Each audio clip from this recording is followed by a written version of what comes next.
¿Qué tal? Qué bueno que están con nosotros en el noticiero más veloz del planeta. 10 a las 2, información a ritmo digital. La 1. El presidente estadounidense Joe Biden no se guarda nada al referirse al mandatario ruso Vladimir Putin. Le dice de todo, que es un dictador, que no tiene idea de lo que le espera, que debe pagar un precio por invadir Ucrania, que la economía rusa se tambalea y él tiene la culpa, que calculó mal al pensar que Occidente y la OTAN no responderían y que pensó que podría dividirnos y se equivocó, dijo Biden. La mayor advertencia de un presidente de los Estados Unidos a Rusia desde el fin de la Guerra Fría tuvo lugar durante el discurso sobre el Estado de la Unión de Biden ante el Congreso, el cual se refirió en gran medida al conflicto en Ucrania. Aquí algo de lo que dijo. A Russian dictator invading a foreign country.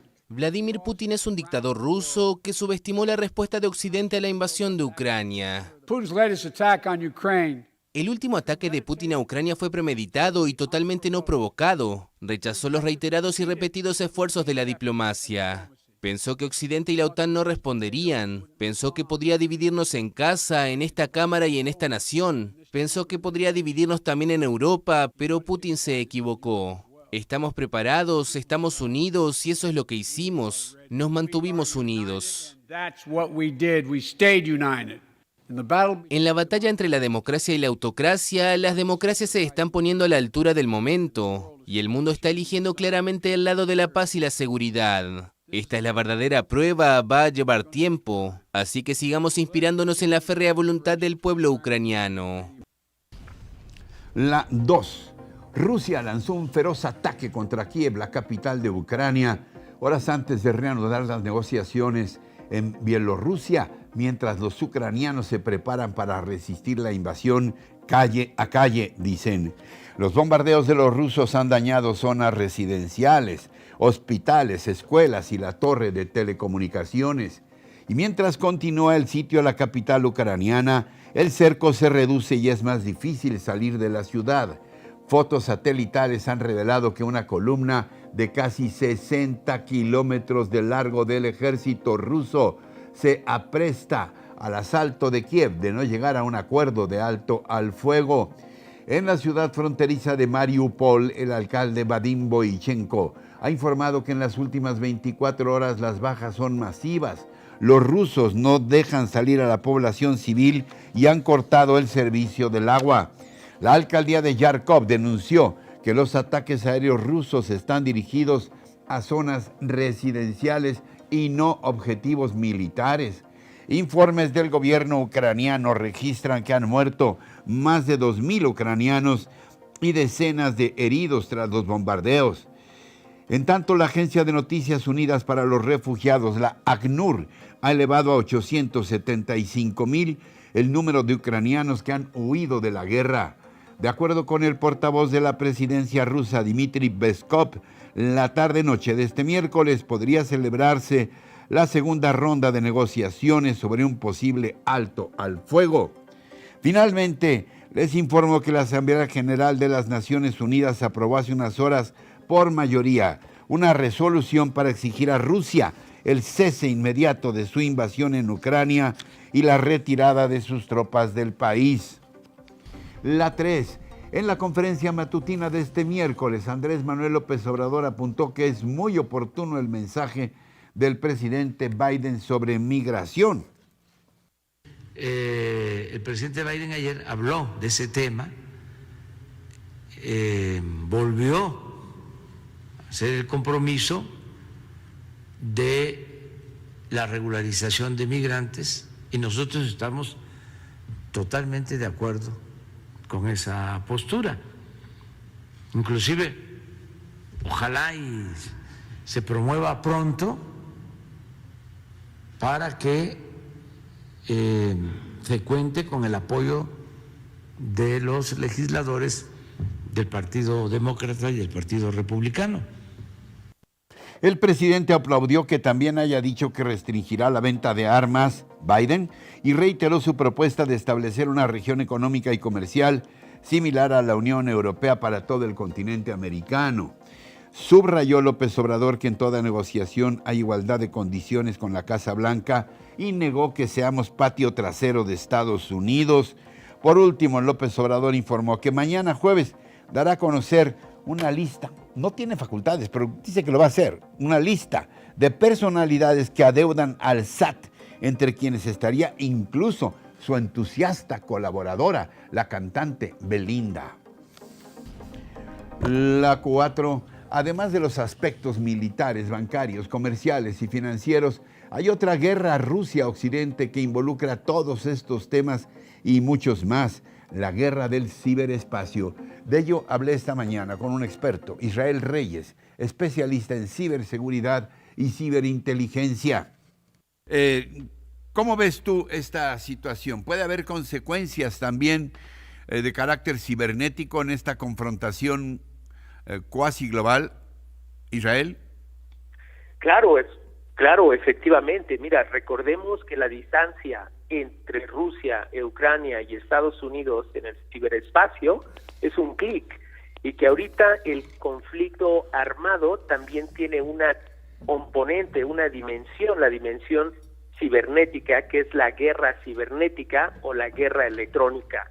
Hemos visto que grupos adversarios, grupos de hackers rusos han intervenido en elecciones, también hackearon a Hillary Clinton, pero también recordemos que hackearon al Colonial Pipe, al oleoducto, y también recordemos que también hackearon a GBMS, que era la procesadora de carne, y también al SolarWinds. Lo que nosotros entendemos y hemos visto últimamente es de que antes de que se diera el conflicto de invasión terrestre, marítima y aérea, lo primero que vimos fue una cadena de ciberataques a los sistemas de radares terrestres y aéreos y al sistema bancario de Ucrania, Latvia y Lituania. Y lo que pasó es que se detonó un virus que afectaba directamente las bases de datos y los sistemas informáticos financieros bancarios, que se le conoce como un data wiper, es decir, que borraba toda la información de los servidores bancarios. Pensábamos que se trataba de una negación de servicio o de un secuestro de información, pero lo que vimos es de que efectivamente borra toda la información. Ahorita tú sabes que la guerra se vive en diferentes dimensiones. Hay armas económicas, una guerra económica, una guerra comercial, pero también una guerra cibernética. Y lo más preocupante es de que al expulsar a Rusia o a los bancos rusos del SWIFT, que es el sistema de pagos electrónicos interbancarios, sabemos que Rusia va a actuar y va a hacer un ciberataque en contra de los países que hicieron esto, de imponerle esas sanciones económicas. Ya lo dijo Vladimir Putin, que si los sacaban del SWIFT, que esto era un acto de guerra para ellos. Y bueno, hace 2 días hackearon a la Toyota en Japón, tuvo que suspender toda su producción doméstica, y bueno, fue precisamente 8 horas después de que se pronunció en favor de imponer sanciones comerciales a Rusia. La 5, sobre el sorpresivo, inexplicable y absurdo cierre del programa Escuelas de Tiempo Completo, que quita alimentos y horas de estudio a 3.600.000 niños. Hablé esta mañana con Fernando Alcázar, director jurídico de Mexicanos Primero.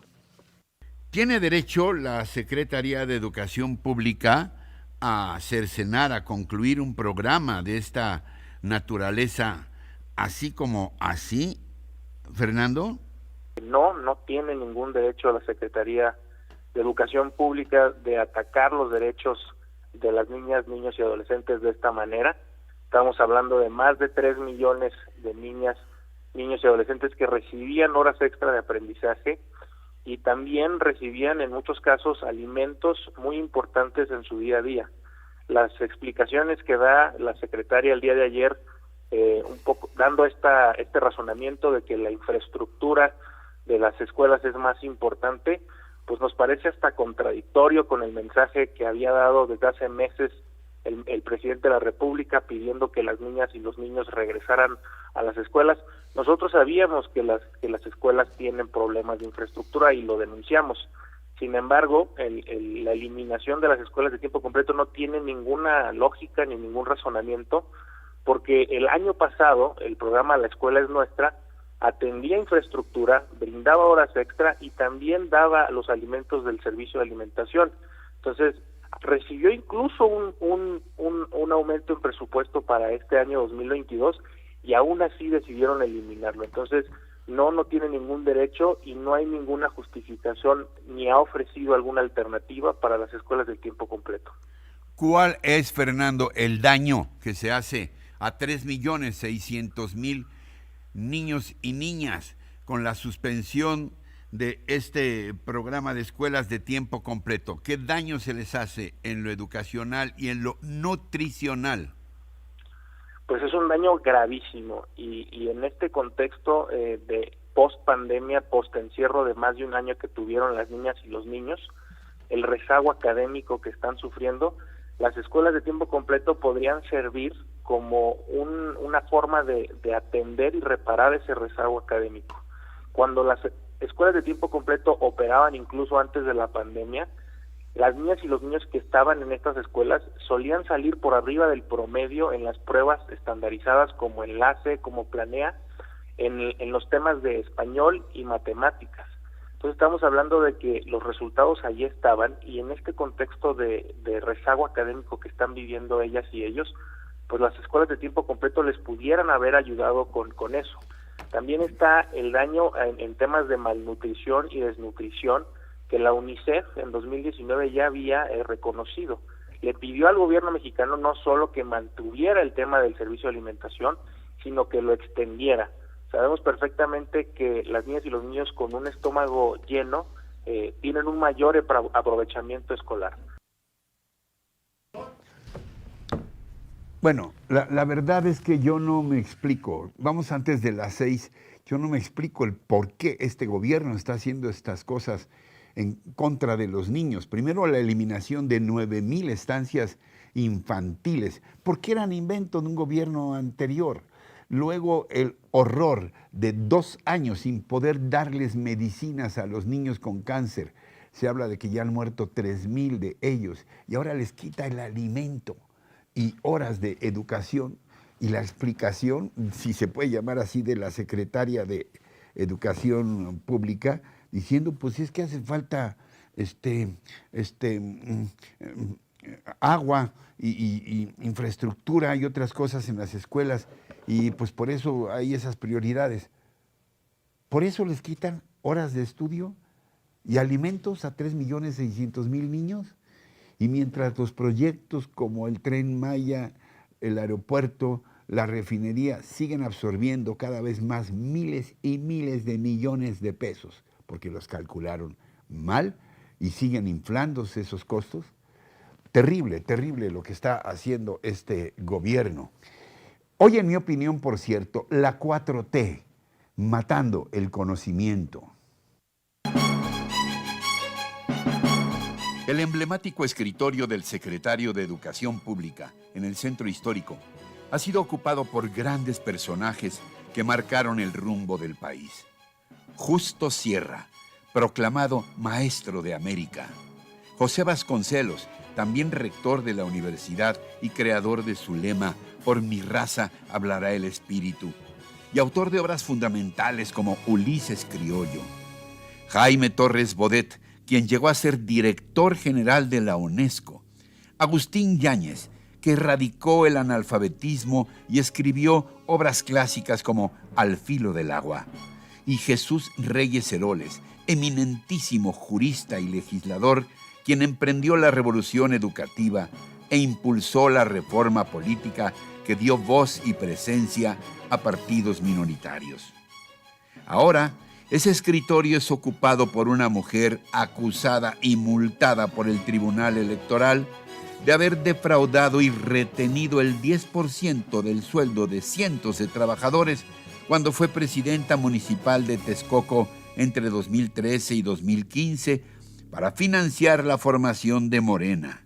Se llama Delfina Gómez, una maestra incondicional de obediencia ciega al presidente López Obrador.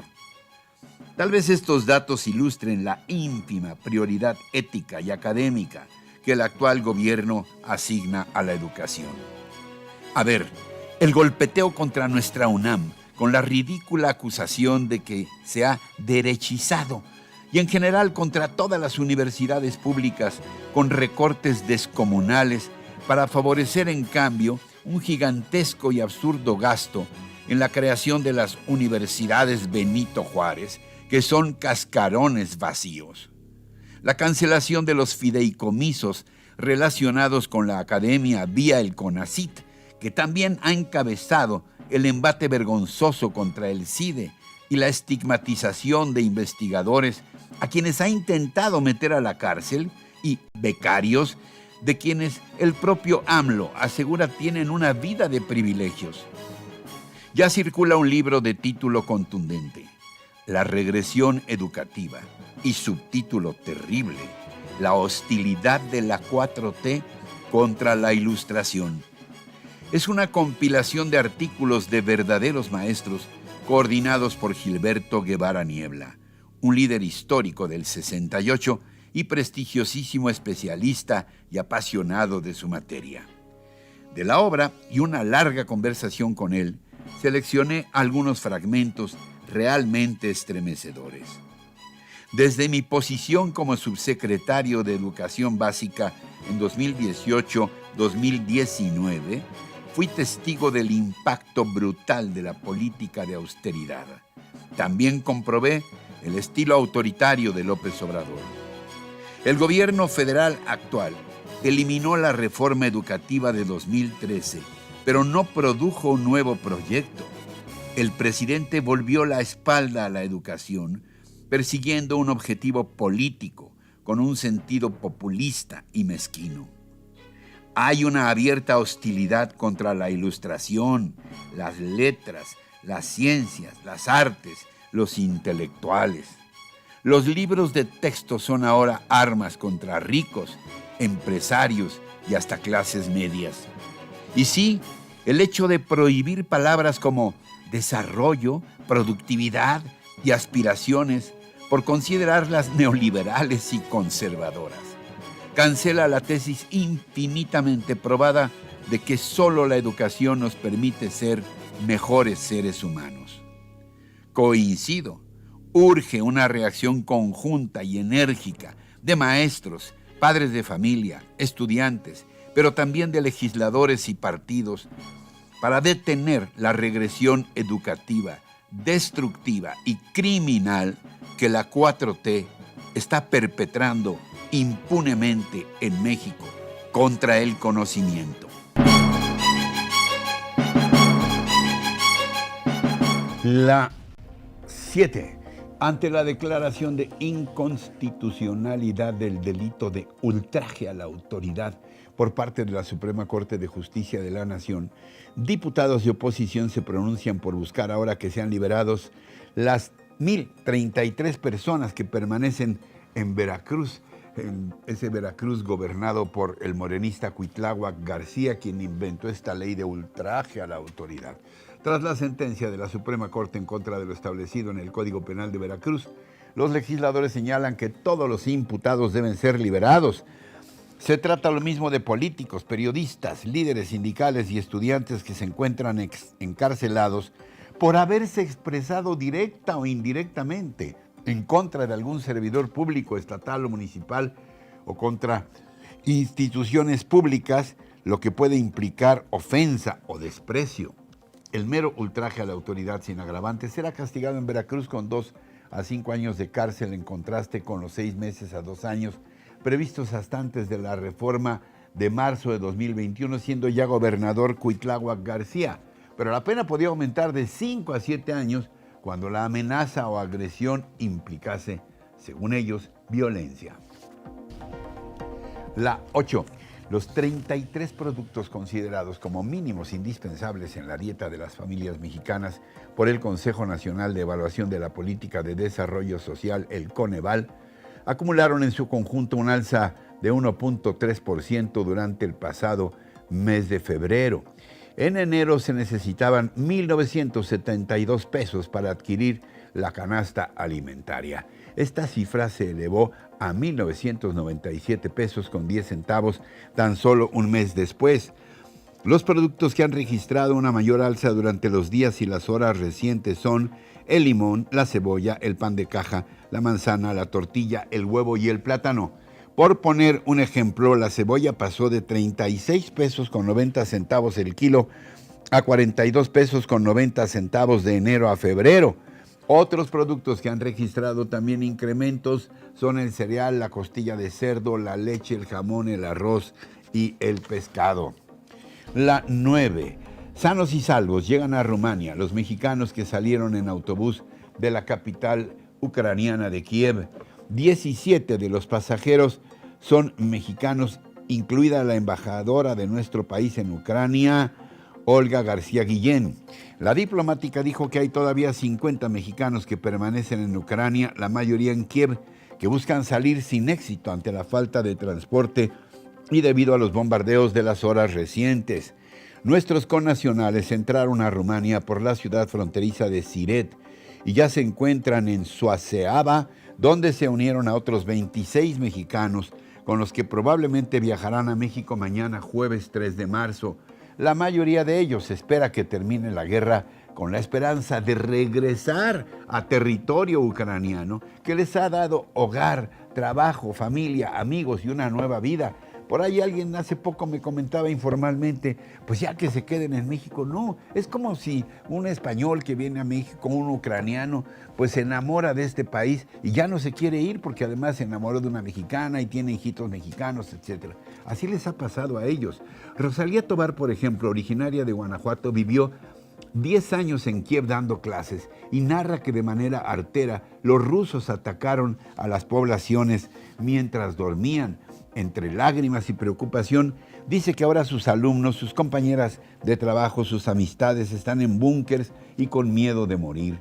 Aurea Toga viajó con su hijo de 14 años y tuvo que dejar a su esposo ucraniano, quien se unió a la resistencia. Entre sollozos dijo que miles de inocentes están pagando algo que no hicieron y todo por las ambiciones de Vladimir Putin.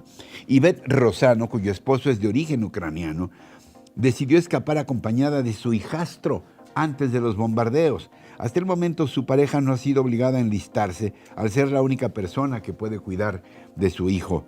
Estas y muchas otras historias cuentan las mexicanas y mexicanos que en unas horas regresarán a nuestro país y a quienes la guerra les ha dejado una huella de dolor, pesar e incertidumbre.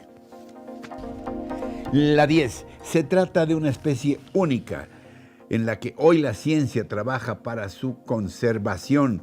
Es la iguana marina de Galápagos, el único lagarto marino del mundo y que se encuentra en una situación considerada como vulnerable.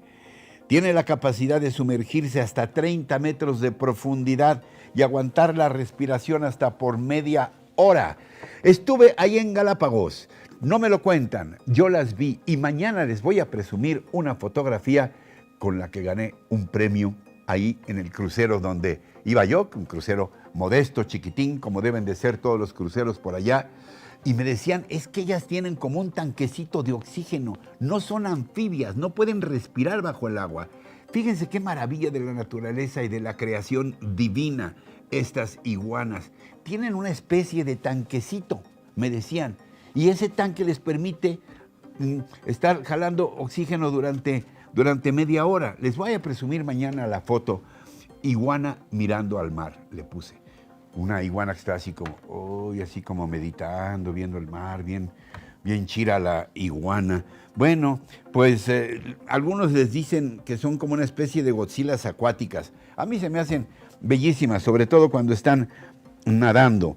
Ellas son las habitantes del famoso archipiélago ecuatoriano y ahora los investigadores han decidido marcarlas para estar al pendientes de su salud y conocer también su sexo. Sus llamativas y largas colas flotando en el agua se han convertido en un gran atractivo para los miles de turistas que visitan Galápagos, una verdadera maravilla de la naturaleza. Yo quiero regresar.